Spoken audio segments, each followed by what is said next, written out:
Hello and welcome to the Build With Baer Workshop. My name is Pat Baer. I'm here to build a model kit and to hang out with all of you. I'm going to throw the Bear Cave Lego Site emote in the chat. If you're currently a subscriber, you can reply with those emotes, and I would appreciate to see that. Also, you can throw emotes to thank Dirty, who subscribed to Tier 1. That's 22 months on a 20-month streak. Thank you so much, Dirty. I'm going to throw the Bear Cave emote and Lego and Site emote in one more time. But also, thank you very much to Harold for hosting the stream. Appreciate that. Welcome to Mariner Nate. Sorry, not Mariner, Maynor. I say Mariner sometimes, and it's just me reading your name wrong. You're Maynor Nate. Welcome, Maynor. And welcome Dirty and Lashbrook and Aristophan and Harold. Thank you all for being here. By this point, you know the drill. This is the intro portion of the stream where we hang out, and I give people a chance to come in. People that are like, oh, shoot, is it 9 p.m.? Is Pat building a model kit? Let me get over there. Or, it's great because people say my real name incorrectly all the time, too. You're used to it. Here's the inverse of that, Nate. I called someone who I am friends with, but we weren't friends at the time. We were acquaintances at best at the time. But his name is Nat, and I called him Nate on a few occasions. And you're like, well, I'm sure Nat is used to being called Nate, and he felt bad, but he got over it. Well, part of that is me calling him Nate was when I was introducing him to come to a stage, because as many of you know, in a unfortunately former life, because of the way the world is right now, I was the tech person for a bunch of comedy theaters, and part of my job would be to introduce performers to the stage, the hosts of a show. So I, on more than one occasion when I first, before I was just an acquaintance, said his name just completely wrong and introduced him as Nate instead of Nat. And I felt very bad about that. And I did it on at least twice. I got it. It took me a while, which is rude. It's just rude. I'm trying to be better about that. In any part of my life, learning how to pronounce people's names, learning how to say people's names. A thing I would do sometimes if I didn't know the host of a show, and someone said, oh, it's this person, and gave me like a piece of paper, I would go on YouTube, because almost everybody that I was going to introduce was a stand-up comedian of some sort, most likely, or a performer, something. So there'd be a YouTube clip of them either introducing themselves or like as a guest on a podcast, or I figured this trick out. If they were going to put a clip of themselves up from like a stand-up gig, they would definitely not put up a clip where they were introduced incorrectly. So if they put it up on their YouTube, it was a good chance that they were going to say their own name.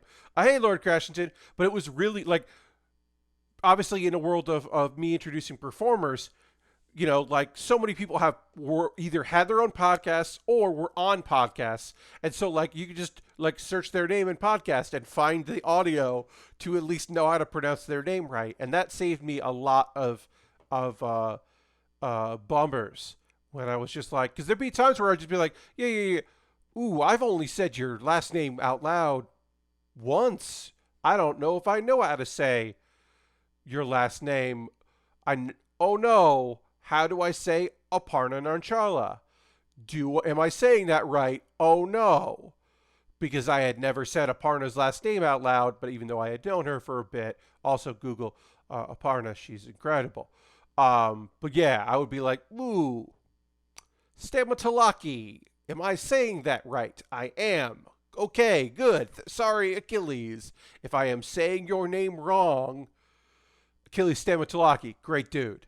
Comedy writer out there doing it, great improviser. I was on a team with him, but also when he became a teacher, I was like, shit, I gotta learn how to say his last name because he is going to be doing class shows and I'm gonna have to introduce him. Oh no. But yeah, I mean, that was part of a job that I had, was being okay at doing that, and it's part of the job and you just learn it. I didn't think I'd be talking about that, but that's where the conversation led us. This is the intro portion. We're going to get model kit building soon. If you're like, Pat, where's the model kit? Don't worry. We're going to get to the Moon Gundam because we got this Moon Gundam.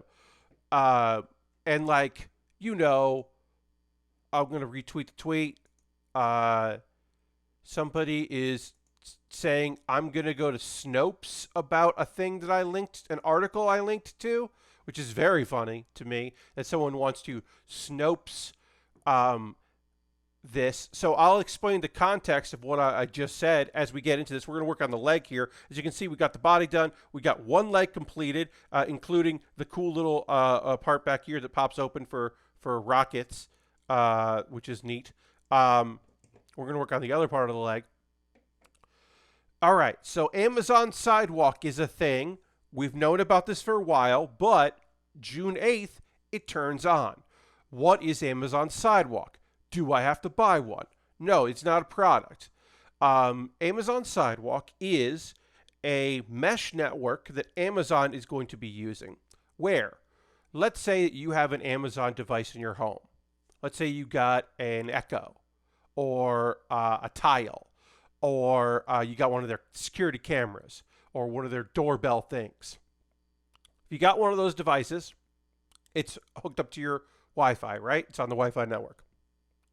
Well, they're going to start communicating with one another and creating a mesh network. So let's say your power goes out. Or not power. Let's say power. Let's say your internet goes out. Your internet went out, but your neighbor's internet is still working. Or maybe they have a cellular backup network. Well, you're going to pull some packet, you're going to transfer some packets, you're going to pull some, you're going to use a little bit of that, and yours is going out to help other people, so if that happens to them. And then if enough people are doing it, the mesh network is there. And it's look, you're not even going to notice it. It's just a little bit of data moving around. And for some people, it's just like, okay, well, will never use that, so it doesn't matter. But the thing is, it's opt out, not opt in.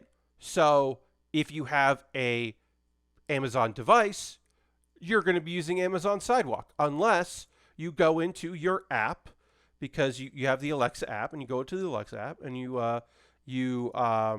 and I'm going to stop saying that name because I said it twice. You go to the app that starts with an A because I don't want to trigger it for anybody. So I apologize if I did. You go into that app and then you go into settings and you turn it off and you say you don't want to be part of it. And then you're not part of the network. Now, if you were part of this mesh network, would it affect your bandwidth? Not in a noticeable way. If you have really terrible internet, perhaps it would make a blip if it suddenly was active. But for the most part, probably not. Is Amazon collecting data from you and selling that data all the time, always anyway? They certainly are. Would this be another way for them to be able to do that? 100%. Are they saying they don't read the data packets that get transferred? They're not looking at your data? Oh, sure, they're saying that. They also said that they weren't going to send... they also said that Ring data would only be sent to police departments with a warrant, which turned out to be inaccurate because they just freely will send that data. They are very happy to send Ring data to police departments. And then also sell that data to other people. Like they're very happy to do all of that. And so I would say if you are concerned about that or just not interested in having that be a thing that like happens under your watch, my recommendation would be if you have any of those devices, the A1, the Dot, the Echo, the what do you call it? The tiles, that thing that so here's the case scenario, the only case scenario where I'm like, this is kind of cool. Let's say like you are not near your Wi-Fi and your phone cell service isn't working great, and the chip thing, the Amazon thing you have on your dog, you need it to work because your dog runs away. That is a case, obviously, where it'd be like, that would be nice to have. And I will say that's probably the only case where I would be like, this is a good feature. Every other possibility, I'm like, this sounds bad and sounds like people should opt out immediately.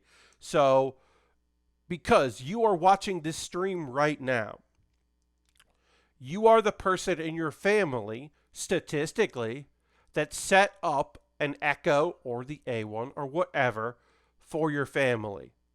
So find the app, update that app, opt out. Or if you didn't do it in your household, your family, or whatever, you explain to the person that did. Because maybe hey, I'm generalizing. Maybe your family is very tech savvy, and someone else took care of that. But I'm just thinking about like how like they probably don't check out articles on Engadget or have tech people. They don't follow tech people on Twitter. Statistically, you're like I said, your folks may be really tech savvy. They might be telling you about this shit. But I thought it was, gonna have to go fix this for my aunt. Yeah, Jam. I mean, it's like it probably isn't a big deal, but also like I would not be surprised if we are reading articles about what Sidewalk is communicating to Amazon and other people. Like, it would not surprise me. I don't think you're going to be able to like piggyback on it to use free Wi-Fi in the neighborhood or stolen Wi-Fi in the neighborhood. I don't think you're going to be able to do that. You're not going to be streaming Amazon Prime Video on it. I don't think that's going to be what people do, but I do think it's one of those things where like, there's enough that you don't need it. You don't need to power their network, their mesh network, because like, you don't need to be helping them do that. That's not a thing we need to be worrying about here in 2021. So it was just very funny that like right before the stream went, I saw I saw a notification that was just like, I saw this and just questions, I don't know, enough to fact check properly. So reaching out, like someone like tweeted at like an IT person being like, hey, I saw this. Does this seem like real? And it's like, I don't know what you think. It isn't real. Why? Like, I don't know. So yeah, it was just like, I'm like, what? It just surprised me that, like, hey, I am not saying don't be skeptical of things. I want to make that clear. I am not suggesting that we believe everything we read on the internet. Far from it. But the article that I had linked to was basically just like, hey, Amazon Sidewalk is opt out. So if you don't want to do it, you have till the 8th. And you can always opt out later, but it will start. So opt out now if you want to. It's coming, that we've known about it. They, Amazon put out a white paper about it, but it's still coming out. Here are people's concerns, privacy advocates' concerns. If you don't want to use it, don't use it. But please know that it exists. Like, that's basically it. So there you go. There's the thing that today. There's certainly another thing today that I could speak about, that I'm probably not going to unless like directly asked about. So I'll vaguely talk about it as we start the stream, as I work on this ankle piece here. I want to tell you this fact that many of you know. We'll talk about the broader, we'll maybe talk about specifics another day, but I probably won't talk about specifics now. But I want to talk broader about this. And that is, there was a joke in the New York comedy scene when I was coming up. This was early 2000s, mid 2000s to late 2000s, and then I continued. Many people came and went, but certainly in the early 2000s, mid 2000s, right? Nobody knew how to make any money doing in the comedy scene, right? There was stand up, but wasn't what we were doing. We weren't even sure auditioning. How do you even do that? Getting an agent. How do you even do that? Like getting a TV show. What is that? Like what? It was at the comedy theater up at Citizens Brigade that I was at. Amy Poehler had made it on SNL, but no student had made it on SNL. That would change. But when I first started there, the idea that even a couple people I knew had auditioned was like, what are you talking about? How does that happen? John Ross Bowie went to LA and got a show. Andy Daly was on Mad TV for a minute. Huh? What? What's happening? It was like, what's going on? And there were people studying, right? Studying to do improv. There's improv at that time was not a stepping stone that people did of like, okay, well, you want to be an actor, you want to get into comedy, you want to be on TV, you take classes, the Upright Citizens Brigade, you get an improv background, it'll help you with auditions, you'll maybe meet a few people, it'll be a good experience. You can maybe you'll meet some people you want to write sketches or a web series with. That was not the case. This were just people who were like, I love comedy. I saw these people on Comedy Central. I'm going to go study here. Or some of these people like do bits on Conan. I'm going to go to this theater. And you just did it like that, right? So a lot of people worked day jobs. They busted their asses working multiple jobs. They squeezed in whatever they could. They stayed up late and were tired at work and they were bummed out. They had to miss meetings. There were always people who never seemed to have a problem. You weren't really sure what they did. You weren't sure if they had a day job. Oh, they had a really nice apartment. Oh, they pick up the tab now and again. Huh. Oh, they're going home for Thanksgiving and Christmas. And just because? Weird. And you almost didn't want to think about it because no one wanted to talk about it. But the truth was that if you're in your early 20s and you're living in New York and no one's quite sure what you do for a living, but you're at all the comedy shows. Thank you for hosting, Zeno. Appreciate it. You're out at all the shows and you're out, but nobody's really sure what you do for a living. It's because you don't do anything for a living. Because you're wealthy. Because your parents are wealthy. And you're just floating on savings. Or you've got an agreement. Or you've got somebody taking care of your rent. So you do have a job, but you don't have to really bust your ass. You're just paying for classes. Or you got a little nest egg because when you turned 18, you got yourself a trust fund. And nobody ever wanted to talk about it because it's a fucking bummer.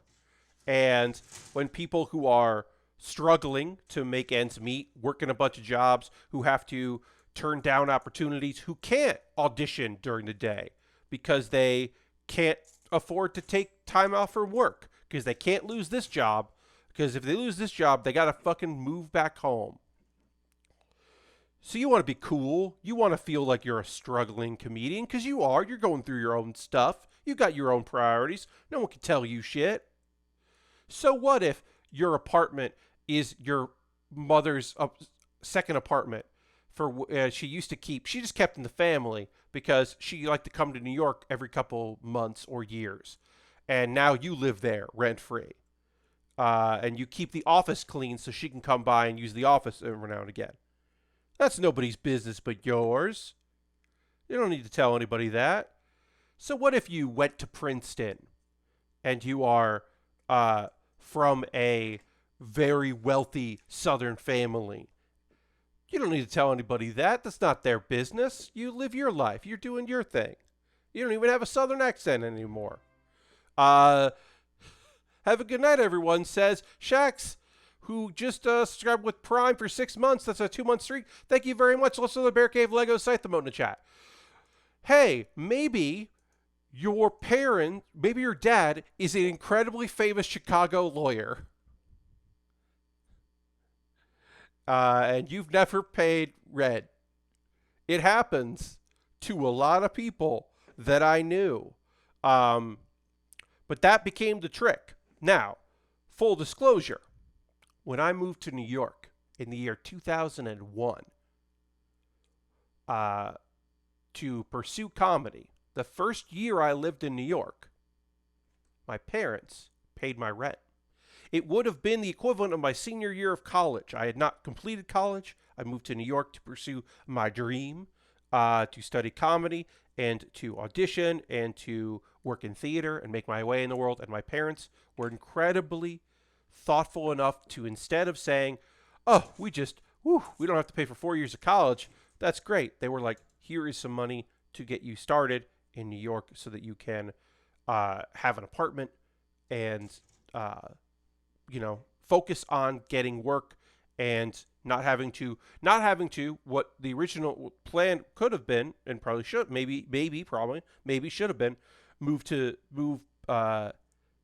Connecticut, work for a very long time, save up money, scrounge, while trying to get work in New York and traveling and spending too much money traveling back and forth to New York, which is what some people I know did for a very long time before they finally could move to New York. They just spent so much money commuting to New York trying to get enough money to actually live in New York, which was I didn't want to do. So I definitely did. Benefited very much from the support of my family, who obviously continue to support me in many ways, including the fact that I'm living with them right now. But you always knew this, right? So to say all this, there's a person in the news today, brief blip on the radar on the news, might stick with people for a long time, might become a big story, might not. She is someone that I knew in the New York comedy scene for many years. I have known her personally. I think she is fucking great. It has come to light that she, at the age of 19, took part in an event that is fucking terrible and gross and not a cool thing at all. It is shockingly awful and inexcusable. The context of which is somewhat understandable, but certainly not excusable, as I said. The idea that if you are born of wealth and you are born of in a certain perceived or believed privilege of doing things that, like high society nonsense, that you will just say, sure, okay. At age 19, do you understand that participating in some sort of vaguely secret but altogether certainly racist institution is a no-go? Yeah. Is there a reason why this particular performer in the world would probably not want to bring it up all the time? Certainly. In the same way they didn't bring up their wealth.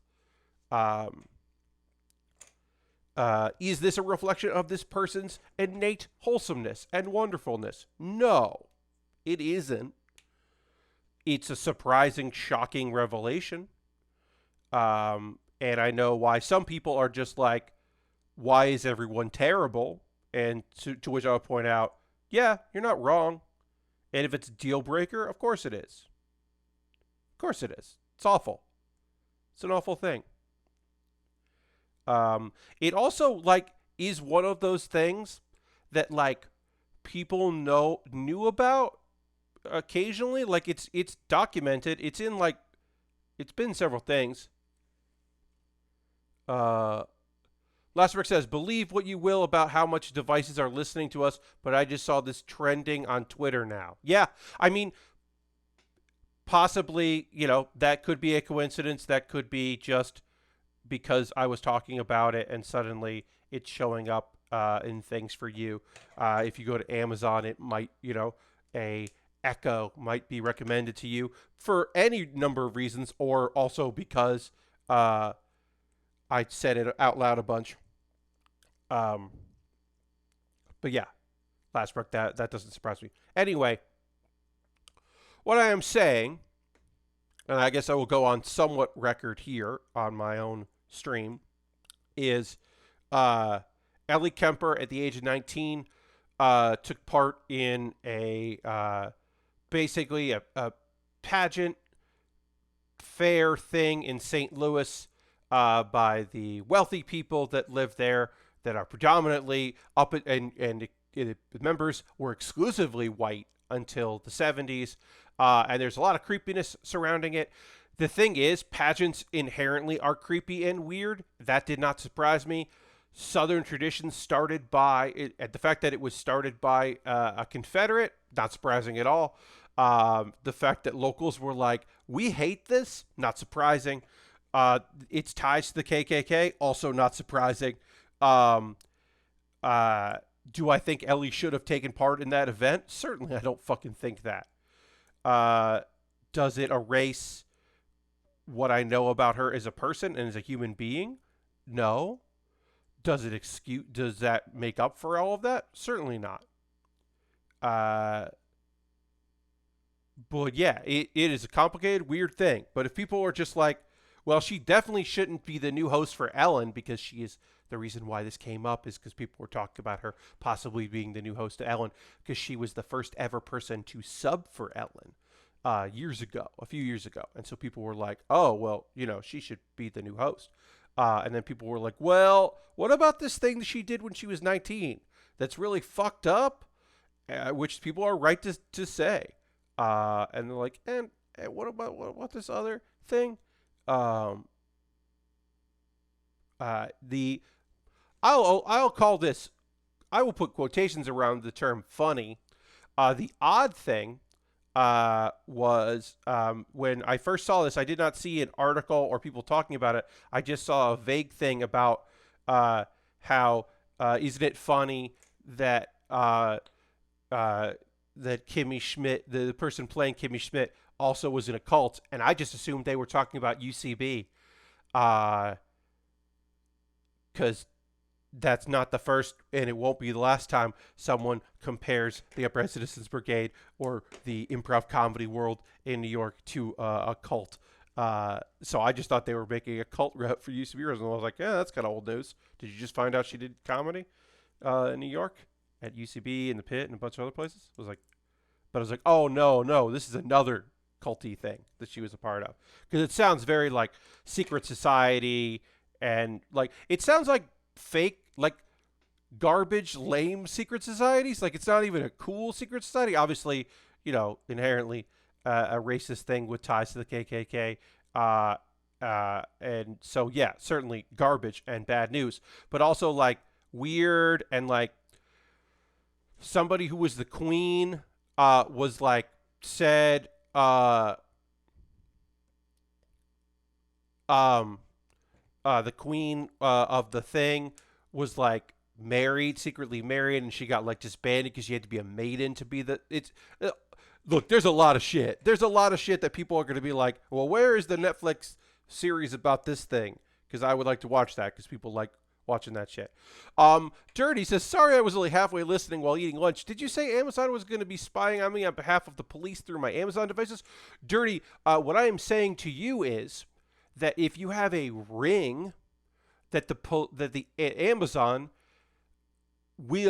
can, and has shared information with the police, your local police department, on a national level, that information on ring devices has already been shared. Now, I was talking about the Sidewalk, which is the mesh network, where if you have a device on that and you don't opt out, it will share your, basically you become part of a network. So if one of your neighbors' internet goes out, not their regular their internet goes out, their devices will still work. So I guess if your internet goes out, you can still listen to music on your Echo, or ask questions, or reach emergency services. But yeah, no. I would recommend people not use Ring or the security cameras that Amazon. Don't trust Amazon with that stuff. They're very interested in selling your data to some people and giving your data to law enforcement. Ooh, Amazon loves to give your data to law enforcement. I fucking think that shit rules. Have I said that I don't know if I've talked about this. I applied for I applied for 2 different jobs at Amazon and did not get one, and I turned down another. These were not big jobs, but these were like enough that I went to a big place at Amazon. I did not reach the NDA portion of interviews.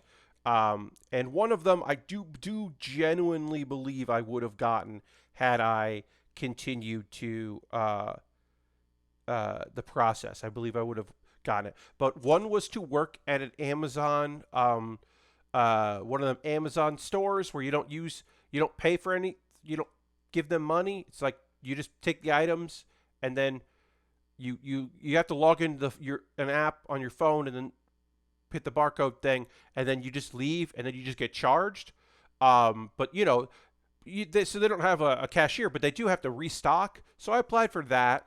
And then I also applied for Amazon Books, which is basically like a Barnes and Noble kind of thing. That's a pilot program. But I hear AZ treats his employees like garbage. Yeah, Shax. So this was in 2019 when I was really looking for work and applying to a lot of stuff and having a lot of trouble getting interviews and trying to work within my field and work outside my field and just trying to make something happen. And so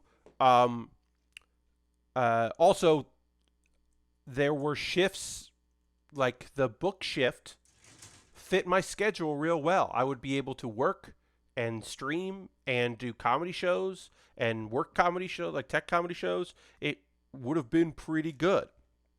And there would have been room for advancement. And I do think I would have gotten that job. Because the recruiter that I talked to, or the person working there who was in recruitment and also management, liked my resume and how weird it was.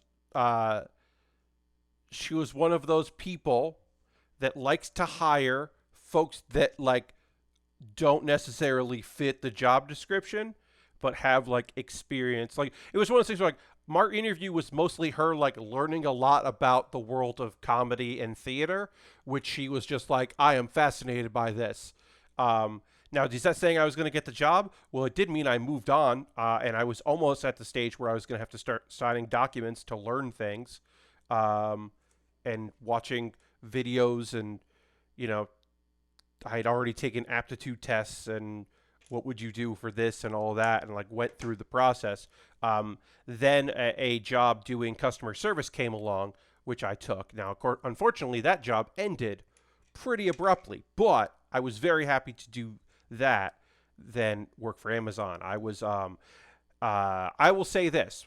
I most likely, had I gotten that job at Amazon in 2019, one of those two jobs that I was in the running for, if I had gotten those jobs, I probably wouldn't have told you. I would just have said, hey, I'm working a day job and it sucks and it's whatever. And maybe I would have said some things, but I probably wouldn't have said that I work for Amazon. And I would have, because it sucks. It's they're shit and it sucks. And I would have been pretty embarrassed to be this is the job I have. I would have felt shitty. Did I put this on wrong? What's going on here? Sorry, folks. I think I might have built this leg wrong. No, that looks right. Oh, okay. I gotta go like this. There we go. I was like, why doesn't this line up right? It's because this part was open, because the knee bends like this. And I just had it opened. So if I close it, that looks right. Why does the HG Moon have so much details and mechanics? Furry. So this was I forget the exact term they used for this type of high grade, but they were experimenting, because this is a kit from 2018, the Spirits thing. They were working. Bandai was working on more detailed high grades, very detailed high grades. So you see. There are no stickers for this kit. There are no polycaps for this kit. So they really worked on a lot of detail. And I think this was an experiment with having some of the high grade lines having all of these details and mechanics. Because you don't need all this for a high grade. This is kind of wild. But yeah, I mean, I don't know why they went whole hog with this kit, but they did. They went for it. It's cool, but it is, yeah, you're right. It's why does this have so many details? But, that's why I kind of wanted to build it. I've heard very good things about this, kit. Maybe it's a little top heavy, but it does come with a stand, so we'll have to build that because of the big moon. But yeah, it is a pretty dang detailed kit. But yeah, anyway, I probably would not have been so willing to talk about my day work if I had ended up at Amazon. Um, Also, I'm glad I got that customer service job because it has allowed me to freelance as a customer service person now because I have some experience doing it and I learned some systems that are helpful to me in the contract work that I have, which uh, I could say one of the people or the places that I contract for, I it looked like I was going to be shifting what I did there to something else. That unfortunately did not happen, which is a shame because I do like working with them and for them, and also it just again worked really well in my schedule. It was afternoons, and it would have meant like maybe a day, a day on I streamed that I would like try to catch up on stuff. Like I would be behind on things, but it would have worked out fine, and I could do it from home. So I'm a little bummed about that. That was a bad news that I got shortly before stream that they're gonna go with somebody else, but they still like me, and I'm still on the reserve list for doing customer service. But this would have been doing work for them that wasn't customer service, and that would have been great because they pay on time. I've not had an issue with them, but and I would like to work more, and also I would love to be out of the customer service game because it's not fun. Don't enjoy it. I don't get any reward. Look, that's not true. Let me be honest with you. I do like helping people. I do like when I hear from people that their thing arrived or they're very happy to get good customer service. I take some personal pride in that. That is nice. But it's not the same thrill. It's not thrilling or interesting. It's not. I don't take. I don't take a lot of personal satisfaction in the job well done. But I still. It's still one of those things where like, well, I mean, gotta work. People gotta work. So I don't know. I'm still on the hunt for things. I would also love to find something that could get me back to New York. That would be fucking rad. But as of right now, that is not in the cards. But yeah, I mean, I am applying for things to have a good reason to get back because I want to go back. So maybe someday. Customer service is emotionally draining. As someone with a lot of anxiety, it struggles sometimes. Yeah, Shax, like I specifically I do a lot of internet stuff. I do a lot of catch up with people, doing a lot of that kind of stuff. We do a lot of times because I'm working part time on this our contract with some people. One of the things I end up doing is like when someone reaches out and then we reach back out to them and then they don't follow up, like I follow up with the non follow ups and being like, well, hey, we didn't hear from you. Did your package arrive or what's going on?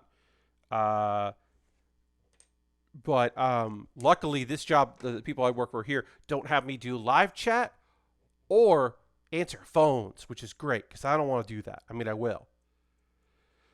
Aristophan says, is there an easy way to tell an HG does not have stickers?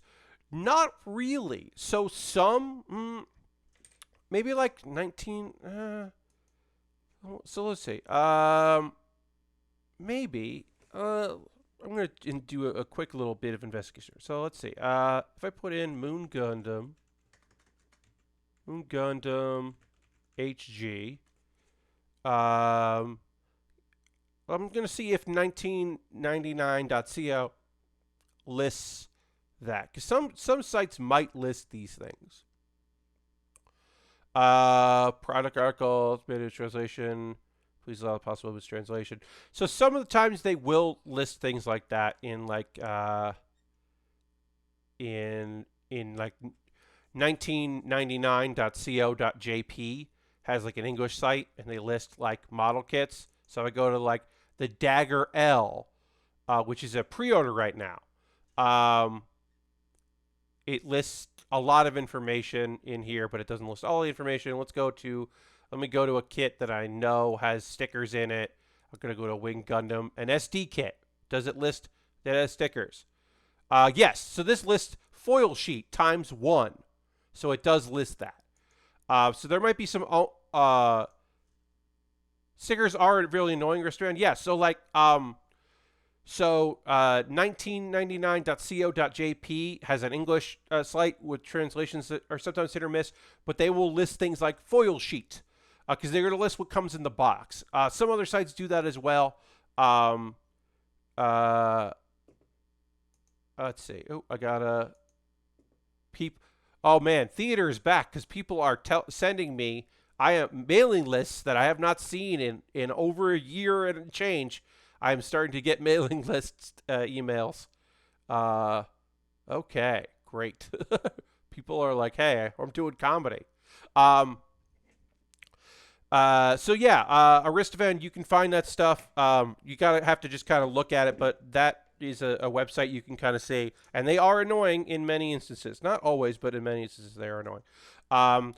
Maynard says, not to derail, but wanted to say before I forget, I started Hellsing Ultimate, and I'm into it so far. Great. I hope you enjoy it. But that did seem like a thing that, considering what you were talking about liking, that might appeal to you. Working CS was the only time I ever had an old woman curse me in Slavic and spit before slamming down the phone. Yeah, Dirty, I'm very glad that I don't work the phones because while I have had some nasty emails from people, most of the time folks are just confused, mad. Well, I will say this. I did have somebody who was very upset with me because they never ran into a problem with the post office before. This was the first time they'd ever run into a problem with the post office, and I don't know what's going on.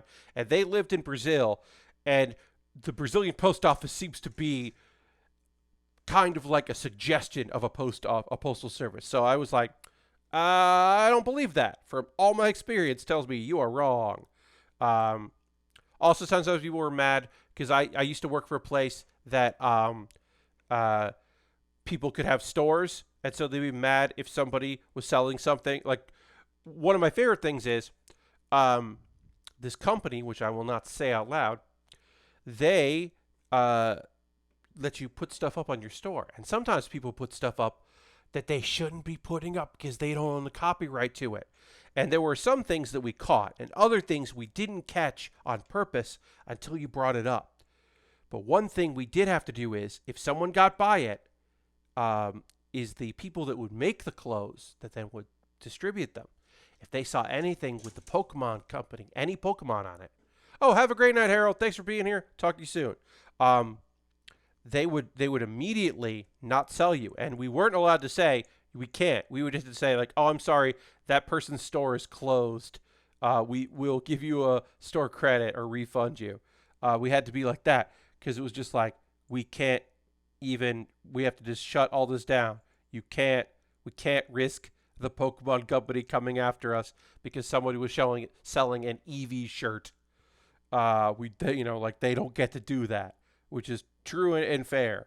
But I remember that one being like, people would get mad at us a lot for like, I bought this shirt for my kids, and what do you mean that seller doesn't have a store anymore? And what are you talking about? I just want to buy it. And I want to be like, just go buy Pokemon shirts from the Pokemon company. Just do that. Don't buy it from this website. What are you thinking? Working late night gas station was the only time I was ever flashed by two co-eds and then slapped for not selling beer after midnight. Yeah. I've had a lot of people who come through expecting special treatment. Special treatment's always fun. I'll say this. Nonsense people is always one thing. The biggest nonsense people in the world are, and I'll never want this for anyone. I don't wish this upon anybody, this particular part of a job that I used to have. So at a period of my life there, working at Upper Ed Citizens Brigade Theater, I stopped being a tech person, which was a full-time gig that had meager but had benefits. It would later have better benefits, but at the time didn't really have it.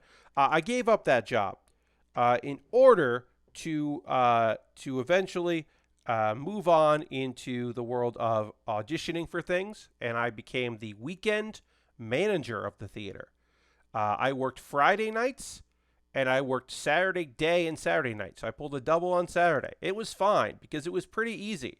And it was just the afternoon. And I told myself, well, it's just graduation shows. Saturday afternoon, graduation shows. That's actually easy. It's just students coming in, doing performances. Sometimes there'll be a lot. If it's like a level 1, you're going to, or 101, you're going to have a lot of parents. It's your first time performing, and people don't know that you're going to be terrible because you're a level 1 improv student. You're probably not going to be great. You might be okay, but you're probably not going to be great. The class is going to have some real yikes. But you're still going to have a big audience, and it's a fun thing. And you're like, your friends who are not sick of you doing performances are like, what? You're doing a comedy show in New York? I'll take the train in. Sure. I'll take a bus to come see you. We haven't talked since high school. I also live in New York, and I don't know anyone because New York is a sad place. For me, as a person, living in New York, and I don't like my coworkers. So, yeah, I'll come there. The real problem with working that was parents, because their child is performing at the Upright Citizens Brigade Theater. We're here to see Michael. And I'm like, I don't know who that is. This is a big deal for Michael and for you. But for me, this is one of 5 grad shows. So you can't wait in here. You can't sit on the stairs. You got to go outside. We will let you in. It does cost money. But you've got to like obey the rules and do what I'm telling you and listen to me. I know I'm a 20-something. And you don't want to listen to what I have to say, but you gotta, parent. And you can't wait here because your son is getting weird notes from your teacher because one other student did a real racist move in the improv show, and no one wants to call them out. So the teacher's going to talk broadly about like, hey, let's go out there and remember when you're doing more scenes, and if you do level 2, you want to look out for these things. And it was just like, oh boy, but parents do not want to listen to me. They did not want to listen to me. And it was a lot. Favorite part of working late night gas station, says Dirty, was trading perks with the Johnny Carinos across the street. They would get an employee pricing on energy drinks, and I would get free bread and lasagna. Hell yeah. We love carbs. Yeah. Yeah, no, trading is a often overlooked benefit to working related jobs, and that's why you want to have a good working relation. You want to have good relationships with your neighbors when you're working the job. When I worked at the mall, I became friendly with several of the employees that worked in the food court. And I would get, now I was already getting a mall discount because I was a mall employee. I was getting a mall discount at the Panda Express, but I would also get free stuff. Sometimes it would be towards the end of the day, and someone would have been clocking out a little early because one of them could leave early, and she would come by and she would ask for recommendations of anime, which I would give wholeheartedly, and then she would hand me several spring rolls. And then I would just eat spring rolls at work on the way home. And then one of the girls working at the at the Panda Express started working at the Japanese restaurant, and we were friendly, so I would go over there. And then the owner was like talking to me about some stuff, and found out that that he lived one town away from me, so we were practically neighbors. And suddenly I was getting tempura for free. And I'll tell you this, working minimum wage at a place that you just wonder any day is going to go out of business, getting free food was incredible. Unbelievably incredible. I work at an Asian restaurant, and sometimes we will trade meals with the Italian place next door. Hell yeah, you gotta. Considering when I remember their prices being, I'm sure you came ahead on that deal. Yeah. Sometimes the chicken parm sando is better than pad thai. Certainly. Look, you get sick of anything when you're working at a restaurant. And the people that work at an Italian place, they're also getting sick of that. They're totally getting sick of that. Eating all their food there. And they would love to get some pad thai now and again. That sounds great. Oh, that sounds like a fantastic deal. The restaurant that has gone missing. I think the one in my town is now an emergency clinic. Oh, yeah. I do miss small food on occasion. I do miss those. I miss some fast food. We're not really a fast food family here in this house. I'll tell you this. I've talked about this before. An update, a weird update for me. Um, I've had ice cream the past 2 nights in a row because we just have ice cream in the house and I don't ever crave it or think about it. But on Saturday we had company over and we made parfaits for dessert. So we have fresh blueberries still and vanilla French vanilla ice cream, vanilla bean. So I'm just having a good time with that and really enjoying that. I think that absolutely rules. So that has been very cool. I wonder how you retrofit a restaurant into an emergency clinic. I mean, you just gut it.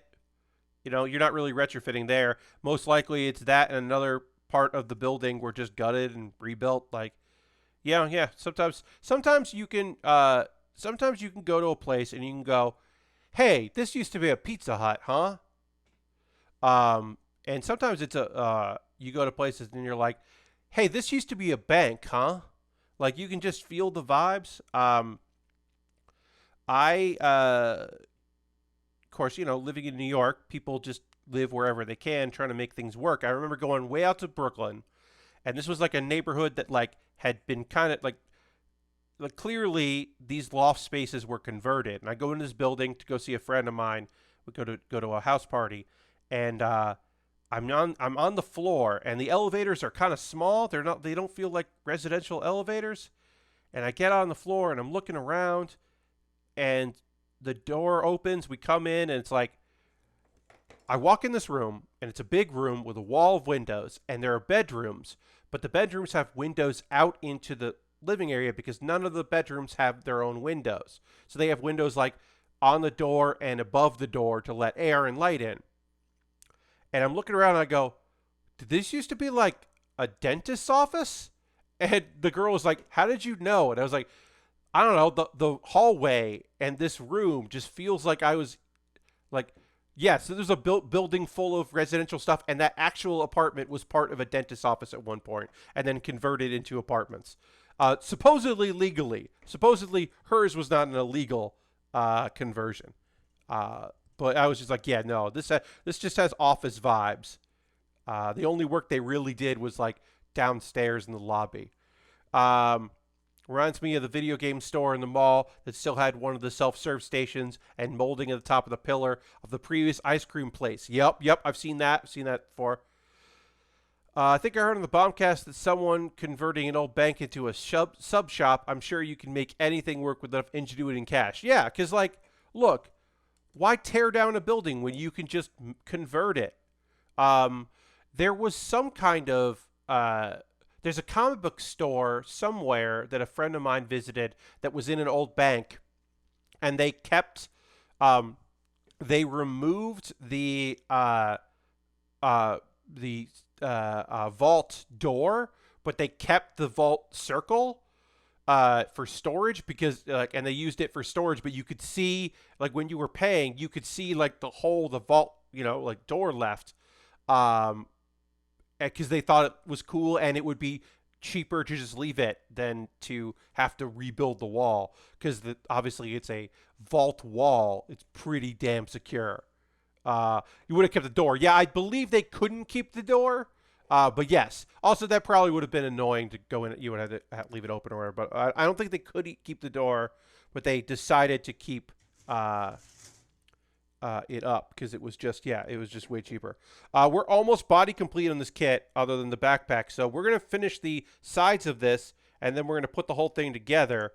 and then we will um, we will take our pause for the cause in a bit. But we're almost body complete on this, so let's just get that all together, and then we'll figure out where we go from there. So that's 11 goes on this side, and then what? That's E11, and then A1 12 and 12. Great. But yeah, I mean, you know, you can convert places and make something out of nothing. All you need is some ingenuity and some time and some energy. Why not just convert a place and make it feel real weird and awkward in there? Uh, there was a CVS I remember going to that was like the first floor of an office building, like several office buildings, and it was the weirdest looking CVS I'd ever been to because it very much felt like I was like, what was this before? And I can't remember exactly what it was, but it was weird. But the strangest thing is, if you're in New York, I assume they're still open. If they went out of business, I apologize. But if you're in New York and you want to get pizza, you go to John's Pizzeria on 44th Street and 8th Avenue. John's Pizzeria. You can't buy a slice. You got to buy a pie. You go with people. You get yourself a pie. That venue, that pizza place, used to be a church. And when you go in there, it feels like a big open, you know, tall ceiling church where they like built like part of a second floor, but not a full second floor for seating. And like, yeah, it really fucking feels like it. And it's a weird vibe, but now it's a pizza place that's been there for several years. That is one of the oddest conversions I ever saw. All right, and then we're just gonna panel line this real quick. We'll slap these all together, then we'll take our pause to the cause, and then we're gonna work on the backpack and the moon that goes on the backpack, or as it's called here, the plates, the P plates, psycho plates. We'll put those on, and then build the weapon, I believe, and then we'll be pretty all set. I think we'll finish this, or we'll get very close to being done with it, and we'll finish it up on Thursday. Before we take our pause for the cause, which will be in a moment, because I'm just putting this all together here, I do want to just quickly say that on Wednesday, which will be my next stream, because it's my bonus gaming stream, so please come check that out on Wednesday if you like that stuff. Wednesday, I'll be doing some gaming. I am returning to Dorf Romantic and Power Wash Simulator. I'm going to play both because Power Wash Simulator, I have now completed every task. It's in early access. There's more coming, but I have completed all the tasks presented. So I just want to show off some of the uniqueness of it. We won't do the full wash of anything, really, but we'll check out the vehicles and all the stuff because free play, you can just go in and do it once you've completed a thing in the regular mode. So we'll check that out, and then we'll go back to Dorf Romantic, which I just really like, and it's a chill game. So we're going to play 2 video games on Wednesday, which should be pretty fun. All right. We are body complete here with the exception of we've got to build some connectors here and some weapons here for our backpack, but we'll do the backpack next. But this is the pause for the cause.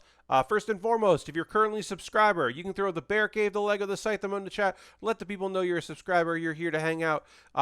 If you're not a subscriber, consider becoming one. Subscribing is a simple way to support what I do here. I'm going to talk about ways you can support the channel. None of this is going to be like stuff I'm like, you got to do this. What are you not doing this for? These are things you could do, and I would love it if you did consider it. But yeah, being a subscriber is a way to support what I do. $5 a month, you can use your credit card to, or you could use your Prime gaming token. If you have Amazon Prime, you can link that, much like Shax uses their Prime token, which is great. Or you could gift a sub. We had so many gifts subs this month, which is so rad. But yeah, you could gift a sub if you're so inclined. You're on no obligation to do that too. And if you've been gifted a sub, we'll maybe consider converting that to a regular subscription. Again, you don't have to do that, but you could if you wanted to. Now, alternatively to buying something, or sorry, using this is, if you don't want to use Twitch, you could subscribe on Patreon. You could become a patron. Now, would I say do that today? No, because it's the 31st of May. Do it tomorrow on June 1st. Start the month off tomorrow on June 1st by becoming a patron. There's a $1 tier, a $3, a $5, and a $10. We got different tiers for you and different rewards at each tier. It is an alternative if you are interested in helping me out, but you don't want to do that through Twitch. I get that. Here's an alternative. I have a YouTube channel, and you can subscribe to my YouTube. And please subscribe to my YouTube because I post videos every Wednesday and every other Monday. Got a new one coming this Monday, but not today. So you can subscribe to my YouTube channel, and also you could join at my YouTube if you wanted. That's another rate. That's $2 a month, and you get one video that I put out a video every Wednesday, but every Tuesday you get to see that early. That is a bonus. So you can do that if you're so interested. Also, direct donations, because everything I make through YouTube, through PayPal, direct donations through PayPal and Patreon, PayPal and Streamlabs and Coffee. For some reason, I'm getting a little tongue-tied. Sorry. Those are direct donations. Direct donations, YouTube, Patreon, Twitch. All that goes into buying model kits and equipment so that I can continue to serve you. This came out of funds because I had to buy this year because my old set of headset finally died out, so I got a new one, which I'm very pleased to be able to do. But I have, I have that. I have various ways for you, if you're interested, to support me. And it all goes back into the business so I can keep making model kits and streaming. And I should say this because somebody asked, the video games that I have purchased this year and in years previously, that comes in my own funds. Your Twitch support, your support in general from any avenue there financially does not go to me buying video games. That is my own money because I'm not a gaming channel. If I was a gaming, it was always doing games, sure, that would happen. But I'm predominantly building model kits. So that is what I'm trying to do for your support. Now, the next thing I'm going to be building after this is a Lego set that was purchased on my Amazon wish list by Jam, which is awesome. I got a Lego set. Now, I try to update this all the time. If you would like me to build something on stream before I build anything in my backlog, you could buy something on stream from my Amazon wish list. And I'll shoot a video about how awesome the thing is and thank you for buying it. And then I will build it on stream. I've got Lego sets. I've got high grades. I just put in a kit here on the wish list that I thought was pretty neat. A Lego set that is 372 pieces. Is the Ninjago Overlord Dragon playset. It's one of the only Ninjago dragons I haven't built, and so I would be happy to build that. But yeah, I've got also a Lego set I put in there. And speaking of Lego sets, I just put a 3-in-1 Lego set in there. That is, it is a mech and a robot and an alien. It's a 3-in-1. So there's a Lego mech. It's a space mining mech. Is the main one, and then it has 2 alt modes. So I would be thrilled to build that. But yeah, I got a bunch of stuff in there. You buy it, I make a video, I build it on stream. As I said, that's how that works. We'll get back to building in just a moment. Just want to run through some ways you can support the channel. USA Gundam Store. If you go to USA Gundam Store, you can buy a gift card. I don't have a deal with them or anything. You go to USA Gundam Store, you can buy a gift card. They'll send you an email with a code. You then whisper me on Twitch, or you send me a DM on Twitter with that code, and I'll get it, and they'll go, oh, yeah, all right, I'll buy something on USA Gundam Store. That is an alternative to Amazon because it's nice to have alternatives. And I'll make a video and do the same thing I would do with Amazon. For free, if you want to support me, I have a Discord. It's a nice little place. People post video photos of things they're working on. I post video links to everything I'm doing, so if you want to stay off Twitter, you can still find out what I'm up to by going to that Discord. It's free. It's a free little fun little Discord. Join it. It's nice. Lovely people in there, and it is not a super active. It is not like oh god, I gotta catch up. No, you just go in there, see what's going on, see the photos of a kit someone's working on, and hang out. You can post stuff you're working on. I'd love to hear from you. Okay, a couple videos. Pat Bear's Anime Club. As I said, I have a new video coming out next week, but right now, if you missed it, you can watch my video where I talk about my favorite anime that focuses on food. It might not be a food competition anime, but is an anime where food is a major component. So I listed some of my favorites in there. Also, there's a really nice long comment in there that you can check out for someone that has some other suggestions, which I appreciate. And Bear With Me. I will have a new Bear With Me up on Wednesday, but this one, it's just me vibing. It's a Dance Rush butterfly. It was the yes, it was Dance Rush, the remix of Butterfly. And it's just two people being very good at Dance Rush stardom, and me being like, ooh, hell yeah. It was really fun. I liked it. So you can watch me react to that. That's what that is. Okay. And now we're going to get back into building. We're going to start working on we're going to build the backpack here for our Moon Gundam. And I'm going to talk about some anime that I watched since Saturday, which was my last stream. Because if you're new to the streams, hello. I watch anime a lot and talk about it in the second hour of building. That is the thing that I do. So you're welcome to be here and hang out. If you watch the show, any of these shows, you can give your thoughts as I talk. Or you can ask questions. Be like, wait, what? We're going to start with not a correction, an explanation. So last week, and I brought it up on Twitter again, there's a thing happening in My Hero Academia where Class 1A and Class 1B are having like mock battles as part of their training. And you get to see more people in Class 1B who we don't see a lot of doing some stuff. We saw some characters kind of stand out. We're seeing more of them get to do their thing. And I commented like a couple times on one character in particular whose hero name is Emily. She can move objects around as long as they are not alive and they are objects that she could like realistically pick up. She can move them however she wants.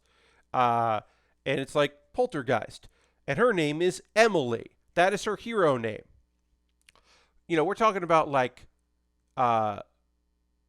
characters that have like, you know, in a world of like All Might and Fat Gum and Hawks and Endeavor. There's also Emily. And so I like tweeted out, I was like, hey, no spoilers to this recent episode, because I didn't want to give spoilers on Twitter, because that's rude. But hey, why is this girl named Emily? What's up? And then I found out, apparently, she is named after, she's a reference to the 2005 movie, The Exorcism of Emily Rose. Which is an explanation. I don't think it's a good explanation, but that's the explanation, is that like the creator was just like, I was looking for a ghostly name and that movie happened, so that's why. And it's like, I mean, I guess. All right. So there's that. That's why she's named Emily. But okay, so this was spoiled for me a while ago because obviously the manga is ahead of the anime, and so I unfortunately seen I didn't get the context of it, but I had seen spoilers of this event, a thing that manga readers have been waiting to see happen in the anime happened, and it is seemingly a pretty big deal, and that is Deku has a second quirk now. Our boy Deku is also Spider-Man. I mean, he's not Spider-Man yet, but he's gonna be Spider-Man.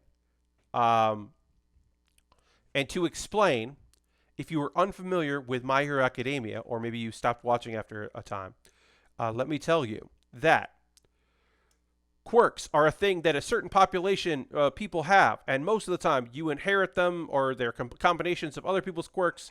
From family, and not everyone's born with them, but a lot of people are born with them, and some of them are fantastical, like you can form flames in one hand and ice in the other, or you are just invisible all the time. Like there are things that happen out there, and people got some stuff. You summon a shadow version of yourself that fights people, and you're also a bird man. Oh, like a lot happens in the show. For characters there. Your sweat is glycerin, and you can shoot it and it explodes. Um, like a bunch of stuff. Now, our boy Deku. Wait, what? I dropped off the manga at some point. Are you saying he finally awakened his original quirk on top of the white one? No, Dirty. So, Deku didn't have a quirk, or he doesn't have access to a quirk. As far as we know, he doesn't have a quirk. There's fan theories for a long time that his quirk has been suppressed, or it just hasn't actually awoken. He has a different thing. One for all. Thank you for the follow, Grant. Appreciate that. Welcome. Deku has inherited a quirk, which is called One for All. Because there's a whole thing where it's basically, and we find out why and how it works. Throughout the years, the ability to transfer quirks became a thing. People have it, they can control it. It's amassing power, and you can transfer it from one person to another. Well, some people that had that quirk didn't have quirks as well. They get strength, they have this ability coursing through them, they can store all this power. Some of the people that had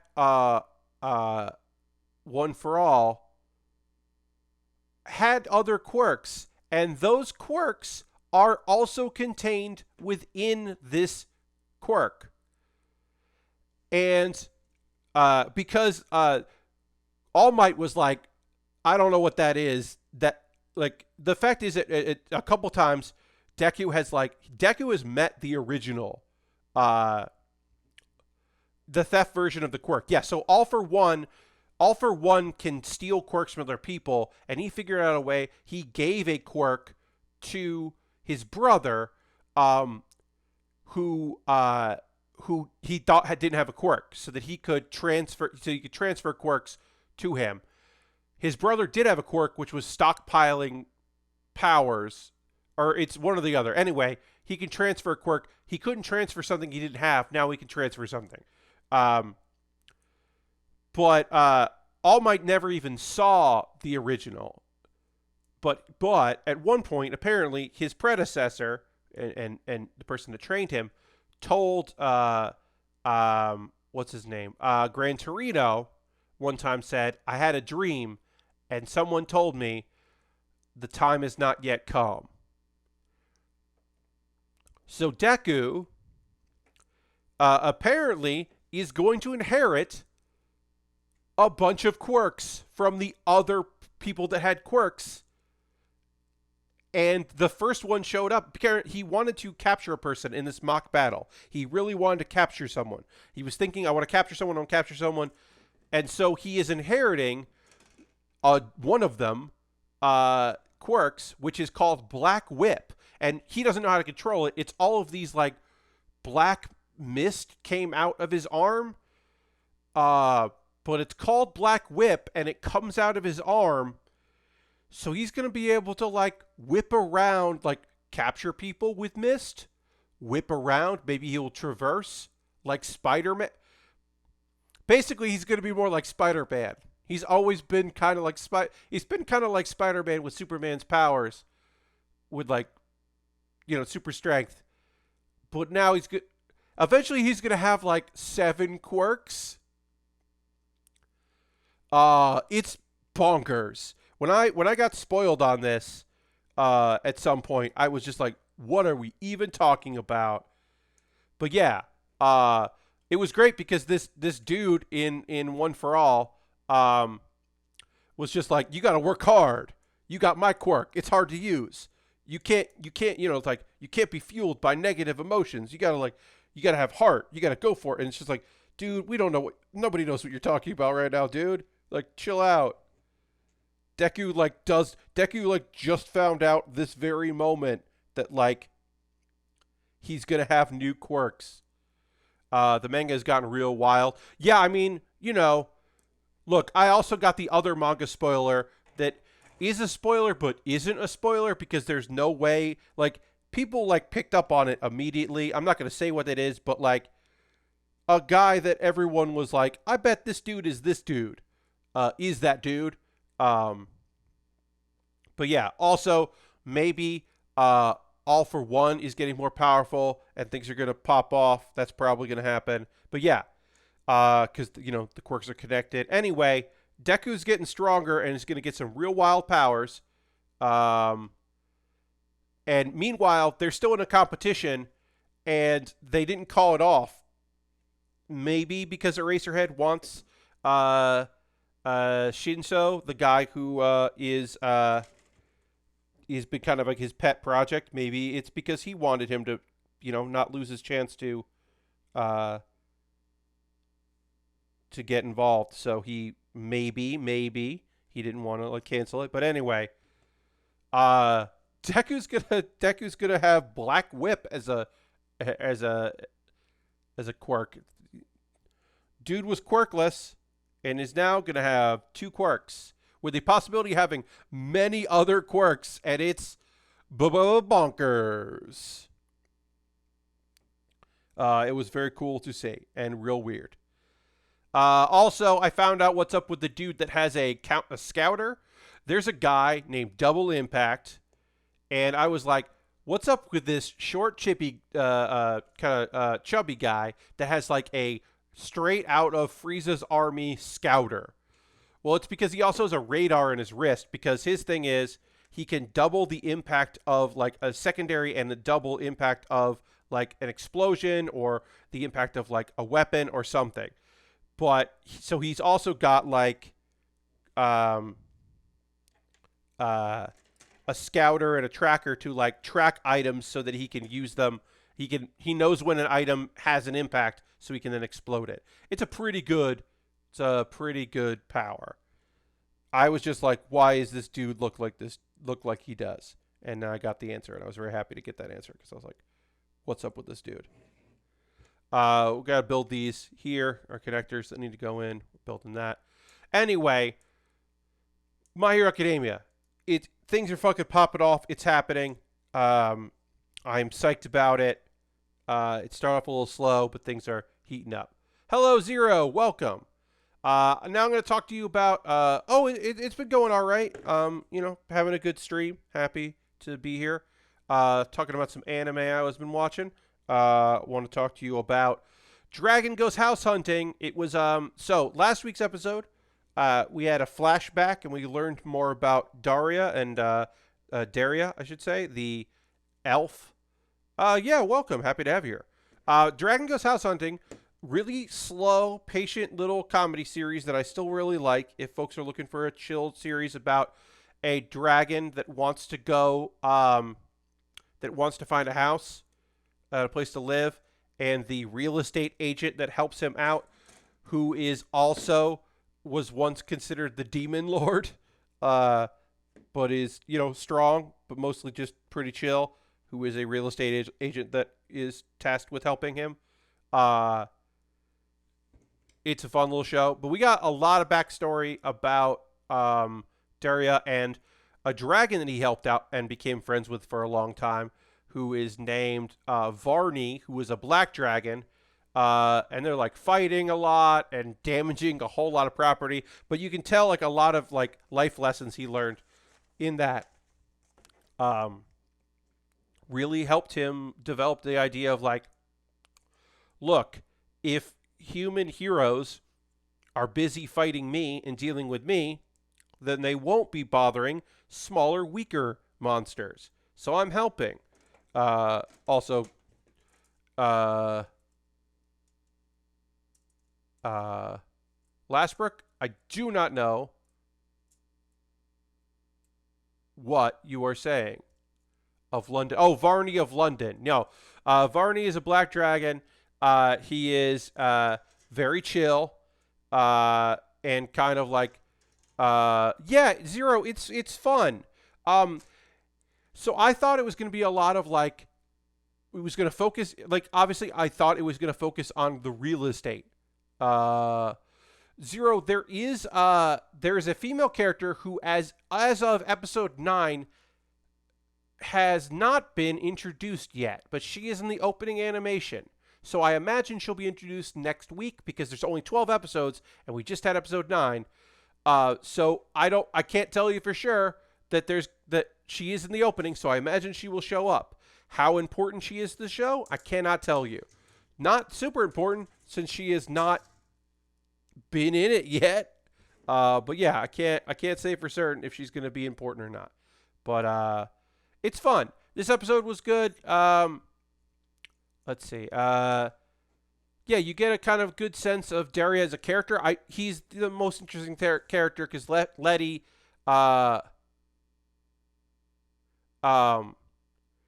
Letty is a dragon, which is cool, but Letty is also like kind of a quiet, timid dragon, and there's just like not a lot going on. So it's been interesting. I find it to be a fun show, which I recommend. Now, Zero, if you are tired of anime ladies in a particular style of anime show, which I can understand, some of those shows and their depictions of women is not always positive, certainly. Perhaps a show that is full of high school ladies who are having fun learning a thing might be more up your alley, which we could talk about. Let's Make a Mug 2. Let's Make a Mug TOO is a short series. It's 14-minute episodes. There will be more. There'll be 12 episodes, but they're 14 minutes long, and it focuses on the real-life Japanese place of Tajima City, which is the epicenter of pottery and ceramics in Japan. Old-style ceramic stuff, really popular there. So it takes place in a real place and follows a girl who recently moved there and has joined the pottery club. Come to find out, Himeno finds out that her mother, who passed away, also went to that school and also did pottery. And it's her and a couple other students, and there's one who's very skilled, and one... There's a girl who's in the group mainly because she's friends with Himeno, and she's just there to hang out with Himeno, and I want to know more about what's going on there, but we don't. Anyway, it's pretty chill and cool. This episode, this one was actually finally about pottery, because that's my number one complaint with the show, is there are several episodes that happen where it's mostly about the girls, hanging out and, having a good summertime fun or whatever, and not always about pottery, which you would think it would be. But it's still a fun time. Okay, so now we're working on the moon. We are body complete on this. We have built the backpack here. We're done with that. We got a place for the axe. And now it is time to work on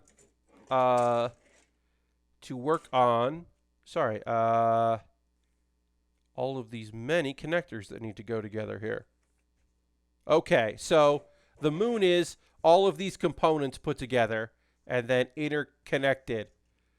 So hopefully I'm going to be able to do this right. But we'll take our time with it. We're going to take our time with it. We're going to nail it. We're going to feel real good about how we do it. And we're going to get this moon built. Yeah, this is a fun kit. It's pretty damn detailed for a kit like this. So I am enjoying it. We'll get all these components together, and then we will panel line it after we've completed it. So that way I make sure I did everything right. So that's A16. Then I need I13, I14, and I16. So yeah, we'll complete each section, then we'll panel line it, then we'll put it all together. Look at that. So what is that Demon Lord show name? Dragon Goes House Hunting is about a dragon named Letty, who has a Demon Lord real estate agent. So it's called Dragon Goes House Hunting. It's on Funimation right now. It is not done yet, but there's still some episodes left. But yeah, it's a good time. And right now I am Oh, so this episode of Let's Make a Mug 2, we feature some of our characters here trying to figure out how do we make this the impossible, this weird item that Himeno wants to make, which is she wants to make a cushion, like a ceramic cushion. The idea is, look, sometimes it's really hot, and you want to sit on something that's cool and smooth, like ceramics, like a cool cushion. And like, but how do you make it so it's not brittle and fall apart? But also, how do you make it so it's comfortable and it's not too heavy to move around? Because she's like trying to invent something like that is weird, and they're like, well, what if you made it like artsy instead of like, and just did you did it like as like an art installation? And she's like, no, I want it to be practical. And they're like, okay. But she finally comes up with an idea. She gets inspired by somebody while braiding while braiding hair. She's like, well, why don't I try to braid the clay to add, so that way it adds some rigidity to it, but it also makes it kind of lightweight. And then she put some rope around it, some fat, which is basically just going to add some fabric to it to make it softer. And she's going to figure it out. Maybe she'll make it in the deadline.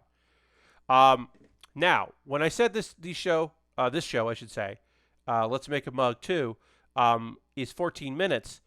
Well, there's also a 9-minute thing that gets added to it, which we generally don't see here in America. We see a lot of this in Japan. Usually it doesn't end up coming out on streaming services. And what that is it is a live action portion. It is not the characters, like the retelling of the story. It's nothing like that. It's just the 4 voice actresses. It's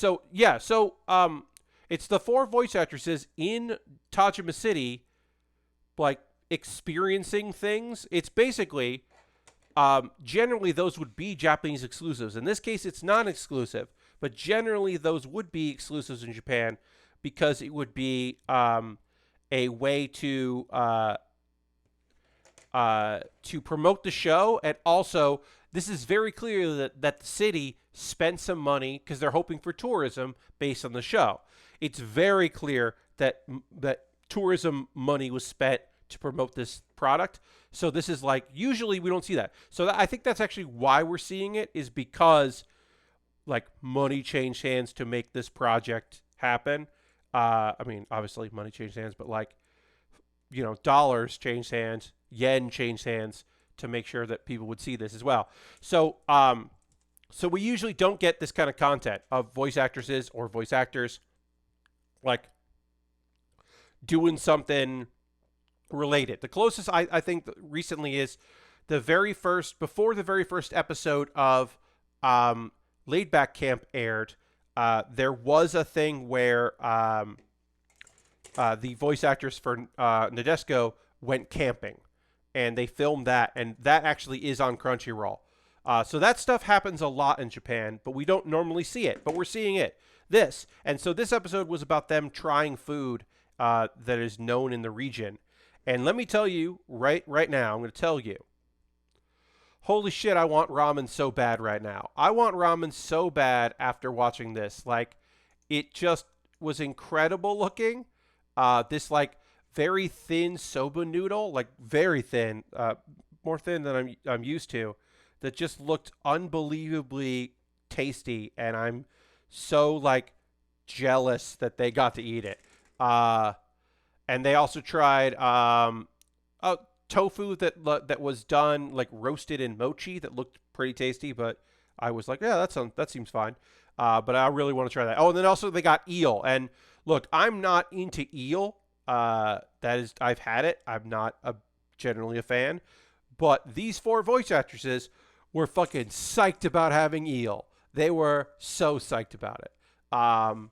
Yeah, and it was just good. It does a great job of making me want to go there. Like, I think it is. It does a fantastic job, this show, of doing, as I said, what is attempting to accomplish, which is being promotional for Tajime, like being the thing that you would look at it and you would go, oh, that place seems neat. I would love to visit this place if I am in Japan. In the same way that um, Saga somehow, like Zombie Idol Saga, has increased tourism to Saga because people were like, I really like the show and the backgrounds are beautiful. I will visit this place in someday. Or like people were like camping, and particularly camping around Mount Fuji went up because laid back camp is so fucking good that people were like, oh wow, you know, we're not too far from Mount Fuji. We should like go look at Mount Fuji. Or like we should like see if any of our relatives have camping gear and like go camping because it seems like pretty great. And it's that happened like that is what a good anime will do. There's a ramen truck that just opened up near me recently. I might be tempted to favor some ramen tomorrow. Yeah. Unagi. Oh, yes. Yeah, Dr. Jones says unagi. Yes, certainly. Yeah. Yeah, no, that is always a thing. The fact that a good anime or a good manga has the ability to fundamentally change sport in Japan, sport, entertainment, anything like that. Was there another manga about basketball before Slam Dunk? Yes. Were there some recreational basketball happening in some parts of Japan before Slam Dunk? Yes. Were there high school basketball teams before Slam Dunk? No. There was not. Slam Dunk was so good that kids were like, I want to play basketball. And then like schools and communities had to be like, well, I guess we're going to have to build basketball courts because now kids want to play basketball. It also helped that the Dream Team was happening at the Olympics. Like that also was a big thing. But like, yeah, sometimes a thing could be so good that Japan is just like, I mean, all right. Oh, Dr. Jones just cheered 25 bits. Thank you so much, Dr. Jones. Appreciate that very much. Thank you, my friend, for that.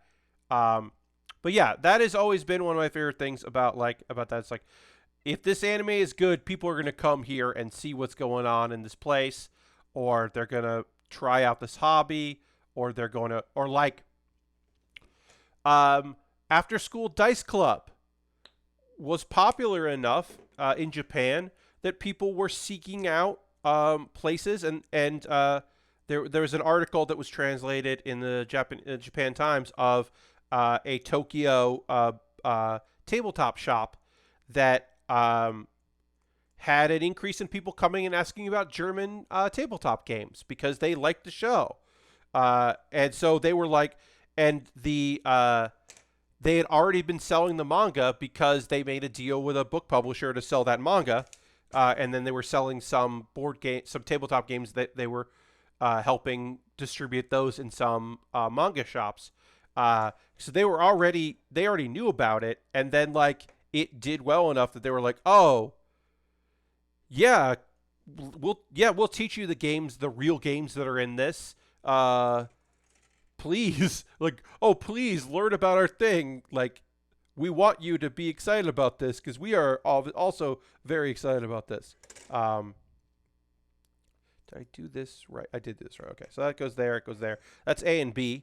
I'm going to try to get like I don't know if we'll get all of this done. We also have the we've got the stand, and then we got to put together this thing. And then we got the weapons. So I don't think we're actually going to finish this today, but let's try to get all of the, we're body complete, at least on the kit. And now let's try to get all of the plates together. Cause I think we can do that. So we need, okay. So I need I14 for this, or I24. So I need I24 for this. I14. Just trying to make sure I do this right because all these have to interlock together, and I don't want to mess it up. This has been a great kit. I really enjoyed putting it together. I mean, obviously we're not done yet, but I have enjoyed putting this together. So we're going to continue working on it. And then we need I2, 2, and A2, 3. Let's see. As I said, my next stream will be Wednesday at 9 p.m. Eastern. That's a gaming stream, not a model kit building stream. My Wednesdays are for games.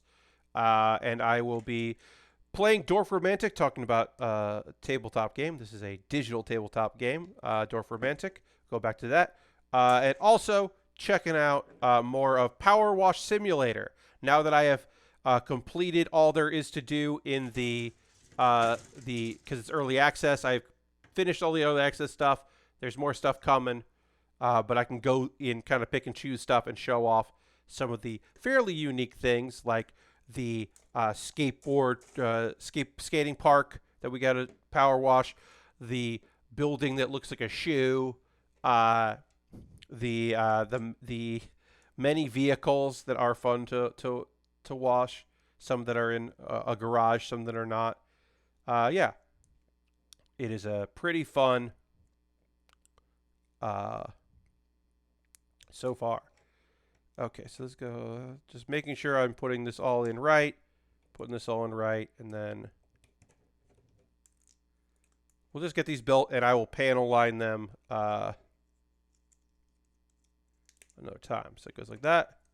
I will just do the panel lining of these on my own time. But let me just try to get this done here. Yeah, and then Thursday we will complete whatever I don't finish tonight on this kit.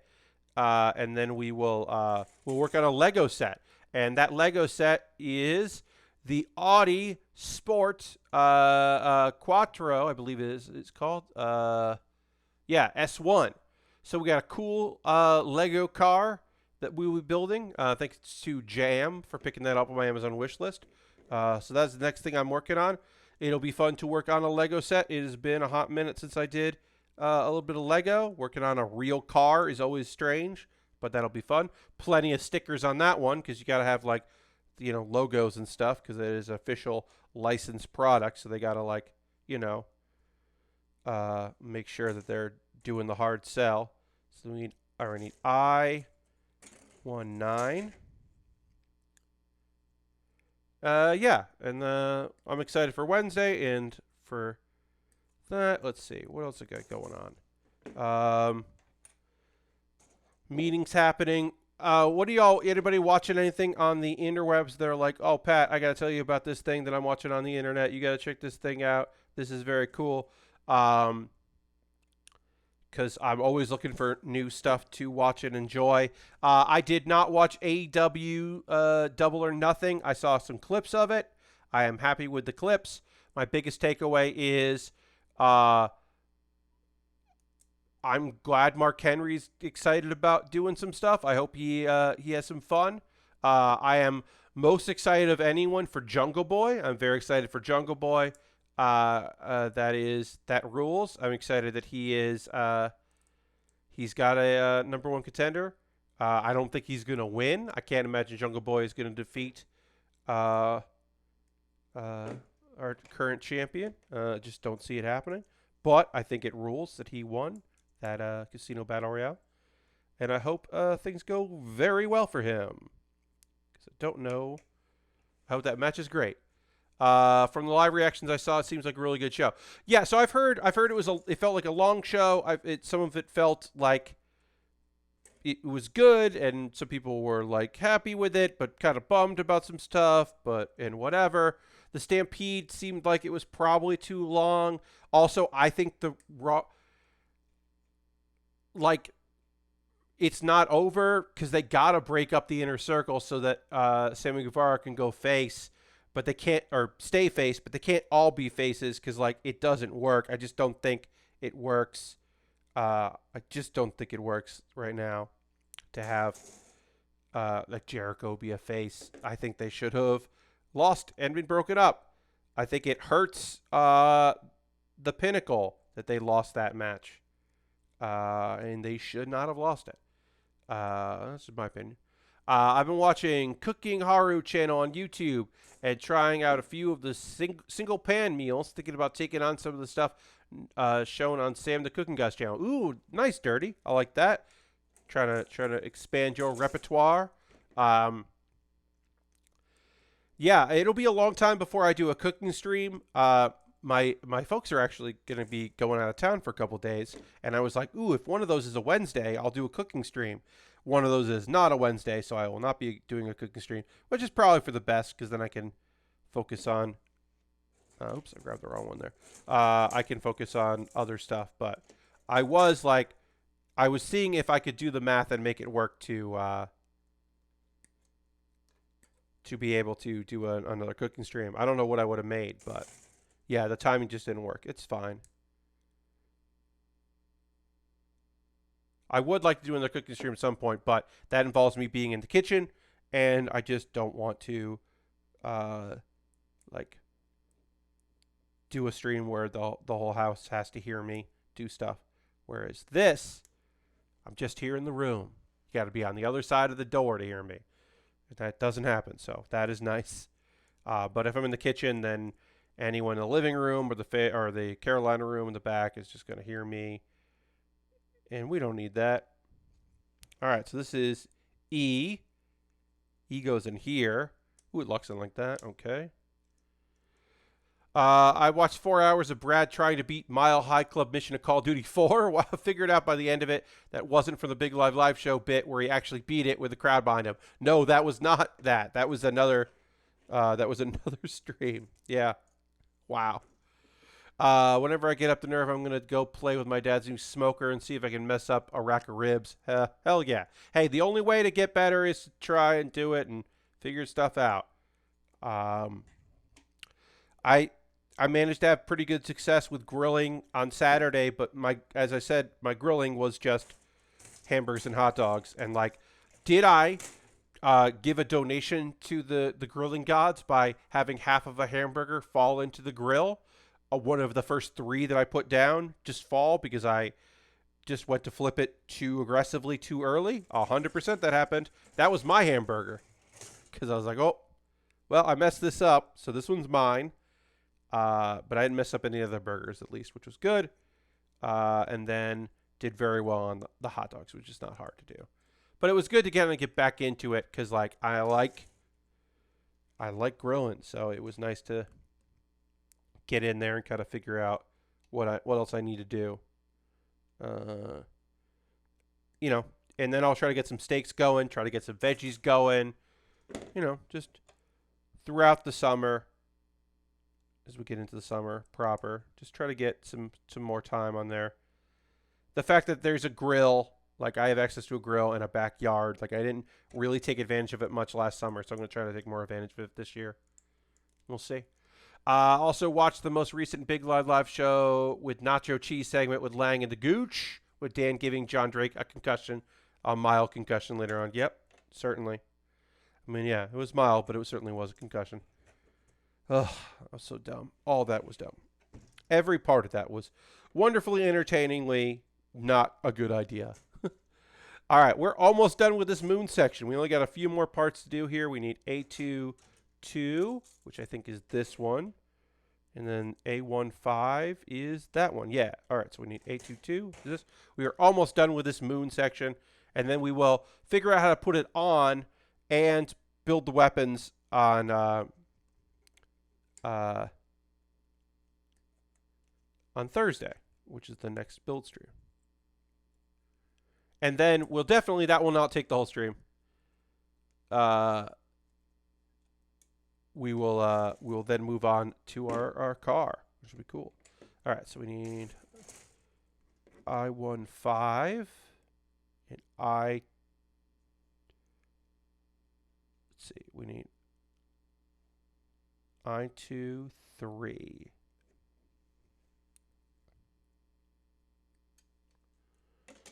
All right. But yeah, I'm glad you guys are enjoying some stuff on the internet. I hope you find more cool stuff to watch. I'm trying to watch cool stuff and hang out, have a good time, you know, let the hours go by. The main problem is I'm just getting recommended stuff I don't want to watch. Like, I find somebody that does something kind of interesting, and then the algorithm is just like, okay, well, you liked this video. So you should watch this this creator. And I'm just like, no, that's not what I like. I like this one person that does some camping videos. Fine enough. I don't want to watch hours and hours of people doing camping. I don't want to see this thing. I don't know. I like cooking videos, but I don't want to watch these kinds of cooking videos. It's just like a lot of nonsense. You know, I watch a lot of clips of anime because maybe I'll watch that show. So I like checking out clips to see if there's something interesting for me, right? Or that I'm interested in. What I'm not interested in is watching a show that is like, hey, here is an anime with Indonesian subtitles. Like, yeah, that doesn't help me. I'm not here to watch a show with Indonesian subtitles. Like, cool, but like not what I'm here for. Thank you very much. I'm good. That's not going to help me because I don't understand Japanese or can I read Indonesian language? This is not a thing. All right, we are almost done with this. As I said, I'm going to panel line this on my own off stream because it'll be easy. I'm just going to hit this with gray. Be nice and simple to do. But we'll just get this done, and then we will be ready to move on to putting this together on the next stream. This came together very easy. This big old... I heard this was an annoying thing. I think the annoying thing must be like having it stay on the stand and not flop around and look cool, because this came together very easy. Our moon. And then it's gonna, oh yeah, what doesn't necessarily want to stay perfect. So maybe it is not great once it goes on, but it did come together pretty easy. And then we'll build our stand, put it on the stand, because you got to put it on the stand first, and then we're going to put, or also, you could just have this part on the stand, which is a cool idea. You could just have this just attached to the stand, that's pretty neat. And you could do it in different, there are different like ways to have it built or arranged, which is kind of cool. And you can even just take one off and have that be a shield, which is kind of neat. Or cut two of them off as a shield. That's kind of neat. And then we'll build the weapons. They're easy to put together. Okay. So we are going to raid, folks. That's what we do at the end of every stream is we decide, I decide, not we, it's not a collective decision. I pick a stream, somebody I know who is streaming, and we go and give them some love by hanging out in their chat and being respectful and cool and rad. So we're going to do that. And I'm just going to pick somebody for us to go give a raid to, and then we will call it a stream, and I'll be back on Wednesday with games. So yeah, let's see, who are we going to go check out? Who's doing stuff? Xandra, who made all our emotes, she's playing Nocia, and I don't know what it is, but we're going to go raid her and check it out, because Xandra made all emotes and Xandra's rad, and we have not raided. Thanks for the stream. Thank you, what the? I appreciate you being here. But yeah, please come on this raid. Xandra rules. She's absolutely charming and fantastic, and I don't know what the game is that she's playing, so I'm intrigued to find out. There seems to be some, I don't know, something's going on. But we'll check that out, so feel free to come along in this. I sold this so well. Something's going on. Anyway, and I'll see you on Wednesday for video games and Thursday for Model Kit building. Have a great night, everybody. Goodbye, goodbye, goodbye, goodbye, goodbye.